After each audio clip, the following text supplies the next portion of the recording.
కోడికత్తి సీనుకు 10 సార్లు బెయిల్ కోసం దరఖాస్తు చేసుకుంటే తిరస్కరణకు గురైందని కోడికత్తి కేసులో నిందితుడిగా ఉన్న జనుపల్లి శ్రీనివాసరావుకు నేడు స్వేచ్ఛ లభించిందని అంటున్న లాయర్ గగన సింధుతో మా ప్రతినిధి మల్లికార్జున ఫేస్ టు ఫేస్. కోడికత్తి కేసులో ప్రధాన నిందితుడిగా ఉన్న శ్రీనివాస్కు బెయిల్ మంజూరు చేయడం జరిగింది.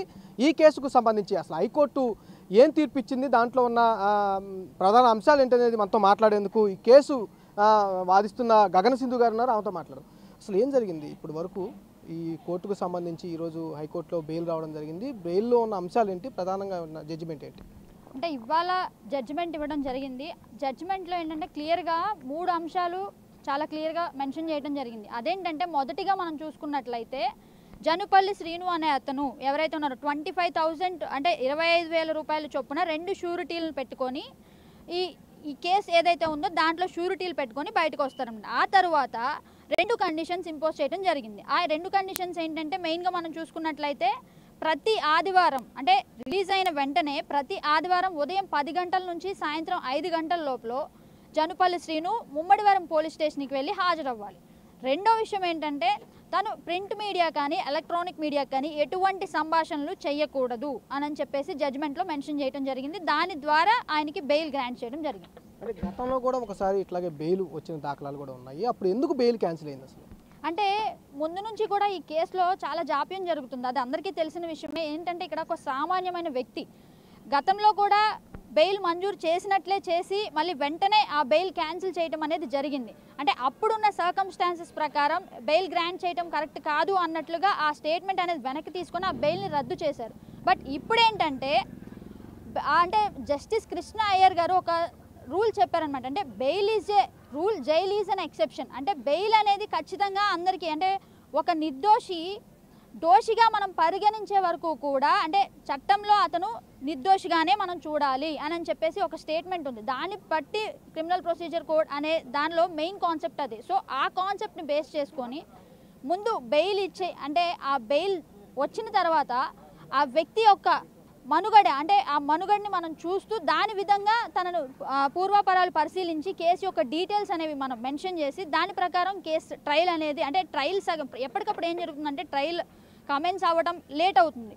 అండ్ ఈ కేసులో PW1 దినేష్ కుమార్ వచ్చి స్టేట్మెంట్ ఇచ్చారు. ఆ స్టేట్మెంట్లో ఎక్కడా కూడా శ్రీను అంటే జనుపల్లి శ్రీను వెళ్ళి దాడి చేసినట్లు ఆయన ఎక్కడా చెప్పలేదు.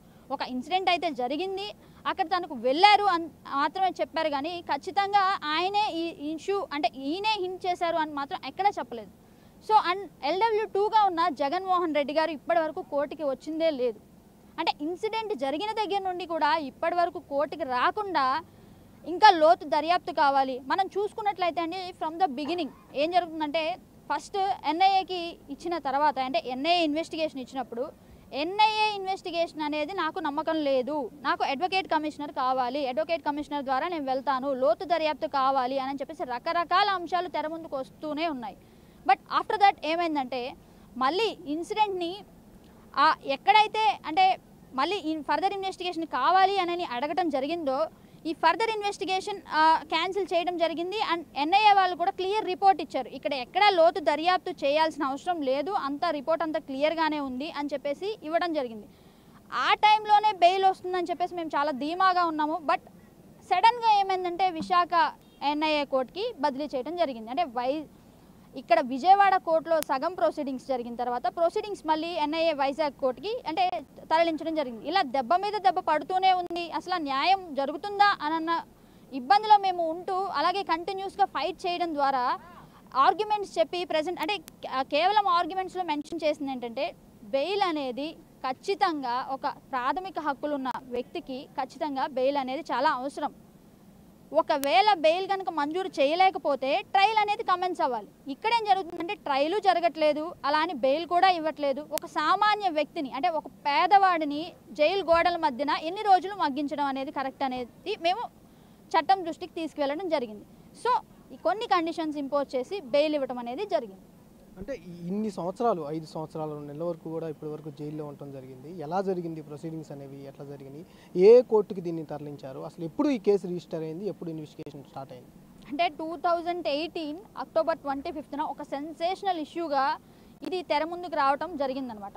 జనుపల్లి శ్రీను అనే ఒక కామన్ మ్యాన్ని కేసులో ఇన్వాల్వ్ చేసి కేసు అనేది ఇంకా ఒక రాజకీయ పలుకుబడి లేదంటే రాజకీయ ఒత్తిడి ఉండటం వలన కొన్ని అంశాలను మనం చూసుకున్నట్లయితే అది మనకు అనిపిస్తుంది.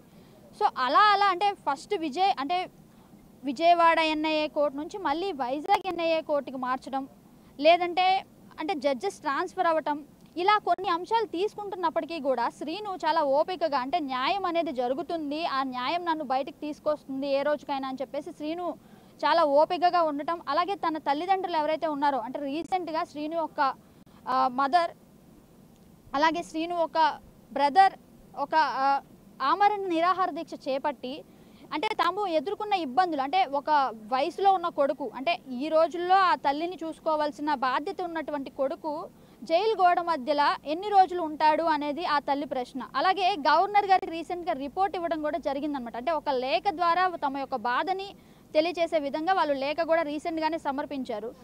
ఇలా ఇది జరుగుతూ ఉండగా దాదాపు 20 days బ్యాక్ మేము బెయిల్ ఆర్గ్యుమెంట్స్ చెప్పేశాము. అప్పటి నుంచి కూడా మేము ఈసారి దాదాపు 9 times బెయిల్ అనేది రిజెక్ట్ అవ్వడం జరిగిందండి. 9 times it is not an easy. ఇలాంటి కేసెస్లో పర్టికులర్గా చాలామంది రేప్ కేసెస్లో కానీ మర్డర్ కేసెస్లో కానీ బెయిల్ రావడం అనేది మనం చూస్తూనే ఉన్నాం. చాలా ప్రముఖమైన వ్యక్తులే ఇలాంటి కేసెస్లో ఇన్వాల్వ్ అవుతున్నారు, వాళ్ళకే బెయిల్ వస్తుంది. బట్ ఇక్కడ ఇంత ప్రముఖమైన వ్యక్తులు ఇన్వాల్వ్ అయ్యి బెయిల్ తీసుకుంటున్నప్పుడు కూడా ఇంత చిన్న విషయంలో ఏదైతే ఒక చిన్న మ్యాటర్ దాన్ని ఇంతగా ప్రొవోకేట్ చేసి ఆ వ్యక్తి యొక్క హక్కుల్ని భంగం కలిగించి ఆ మ్యాటర్ని దాదాపు 5 సంవత్సరాల 2 నెలలుగా ఒక మనిషిని జైలు గోడల మధ్యన బంధించి ఉంచడం అనేది కరెక్ట్ కాదు అని చెప్పేసి న్యాయస్థానం ఇవాళ బెయిల్ మంజూరు చేసి తనకి స్వేచ్ఛను అనేది లభించేలా చేసింది. కొన్ని సర్కమ్స్టెన్స్ నార్మల్గా బెయిల్ ఇచ్చేటప్పుడు ఎటువంటి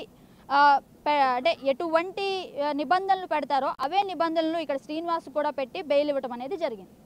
ఎలా చూస్తా ఉన్నారు? 5 సంవత్సరాల పాటు బెయిల్కి ఇవ్వకుండా ఎందుకు జైల్లో ఉంచాల్సిన పరిస్థితి ఏర్పడింది అనుకుంటున్నారు జైలుపల్లి శ్రీనివాస్? కొన్ని సర్కమ్స్టాన్సెస్ అండి. ముందుగా మనం చూసుకున్నట్ల వ్యక్తి శ్రీనివాస్ అనే వ్యక్తి ఒక కేవలం సామాన్యమైనటువంటి వ్యక్తి, ఒక దళిత యువకుడు. ఎవరు చాలా రీసెంట్ 5 years నుండి కూడా దళిత సంఘాలు అలాగే హ్యూమన్ రైట్స్ వాళ్ళు కూడా చాలా కష్టపడి ఒక ఇన్సిడెంట్ జరిగింది, ఆ ఇన్సిడెంట్ జరిగినప్పుడు నుంచి కూడా ప్రతి ఒక్కళ్ళు ఈ కేసుని సామాన్య ప్రజలు ఎవరిని అడిగినా కానీ ఈ కేసు వాళ్ళకి ఐడియా ఉంది.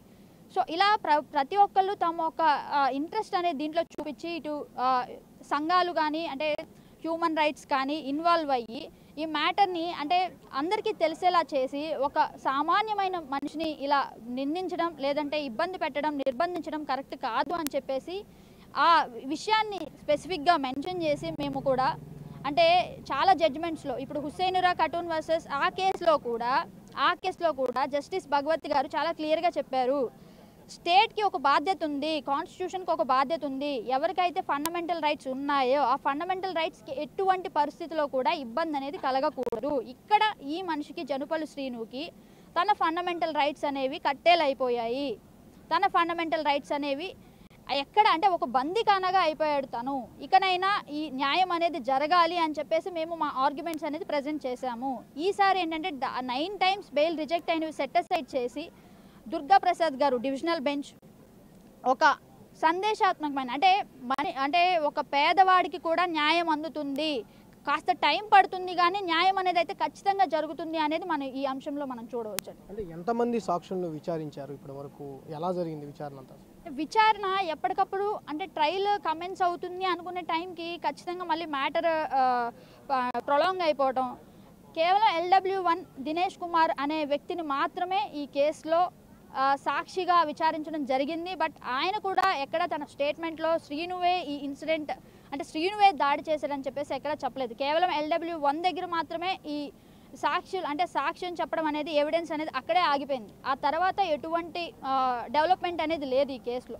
సో అలానే ఆగిపోయింది ఆ కేసు.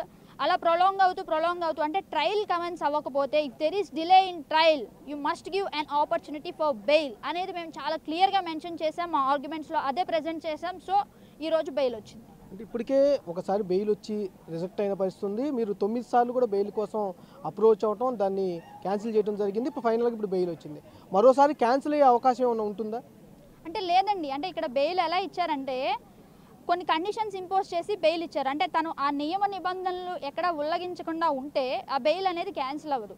స్టేషన్కి వెళ్ళాలి, తను హాజరవ్వాలి, అలాగే మీడియా, ప్రింట్, ఎలక్ట్రానిక్ మీడియాకి ఎటువంటి స్టేట్మెంట్స్ ఇవ్వకూడదు. ఈ 2 కండిషన్స్ శ్రీను కనుక కరెక్ట్గా ఫాలో అయినట్లయితే ఈ బెయిల్ అనేది క్యాన్సిల్ అవ్వదండి. ఎప్పుడైతే కండిషన్స్ని దాటి వెళ్తారో అప్పుడు ఈ బెయిల్ అనేది క్యాన్సిల్ అయ్యే అవకాశం ఉంది. Thank you.